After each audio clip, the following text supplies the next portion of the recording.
Bismillahirrahmanirrahim.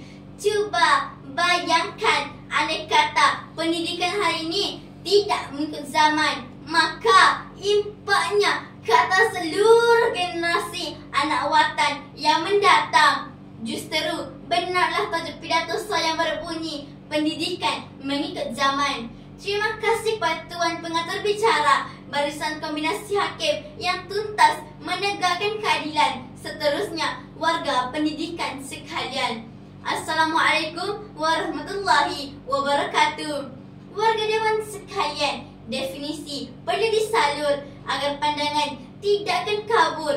Ibnu Khaldun menyatakan bahawa pendidikan mengikut zaman ialah perkembangan mutakhir sistem pendidikan. Senario ini mempunyai aspek yang begitu meluas, tetapi jika kita renung dan teliti sedalamnya, terdapat satu aspek yang perlu ditekankan di bawah kata kunci zaman. Sebenarnya, pendidikan bagaikan isi dengan kuku. Hubungannya dengan zaman kerana pendidikan adalah zaman saling berkembang dan memerlukan antara satu sama lain. Hadirin sekalian, indikator saya yang pertama bagi pendidikan mengikut zaman ialah teknologi maklumat mapan pemudahcaraan dalam pendidikan. Perkembangan teknologi maklumat dalam pendidikan pada zaman kini telah menawarkan pengalaman pembelajaran yang lebih menarik dan menyeronokkan. Ini dapat dilihat melalui penggunaan perisian pendidikan yang interaktif dan aplikasi pembelajaran digital.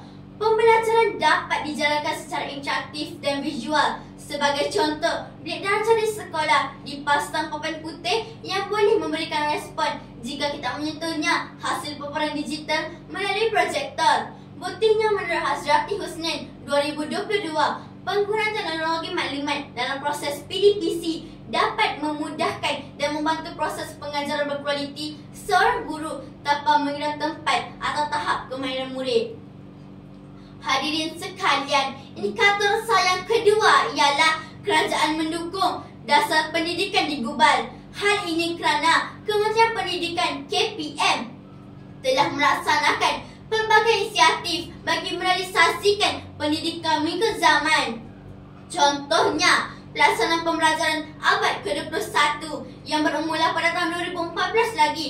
Pendidikan mengikut zaman kini dikatakan sebagai berpusatkan murid dan mempunyai elemen-elemen asas yang akan menyumbangkan kepada kesan positif pelajar. Yang menariknya, inisiatif ini turut melibatkan penggunaan teknologi maklumat dan komunikasi atau TMK sebagai salah satu komponen utama.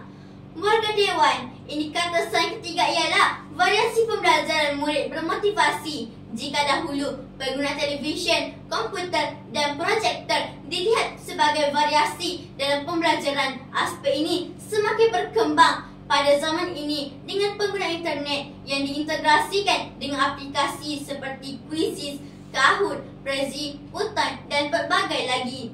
Variasi ini semakin jelas kelihatan ketika dunia dilanda pandemik COVID-19 apabila sistem pendidikan bergantung kepada teknologi maklumat. Buktinya, melalui hub digital ini, ia membolehkan pelajar dan guru mengakses kandungan digital di portal iKelas dengan fleksibel, di samping menggalakkan ibu bapa mengikuti perkembangan aktiviti iKelas anak-anak untuk pembelajaran di mana jua. Konklusinya warga Dewan sekalian, pendidikan mengikut zaman merupakan kunci sebuah kejayaan. Ada sebuah ungkapan Saidina Ali bin Abi Talib yang cukup fenomena mengenai pendidikan anak-anak, yakni ajarilah anak-anakmu sesuai dengan zamannya kerana mereka hidup di zaman mereka, bukan pada zamanmu. Mereka diciptakan untuk zamannya, sedangkan kalian diciptakan untuk zaman kalian.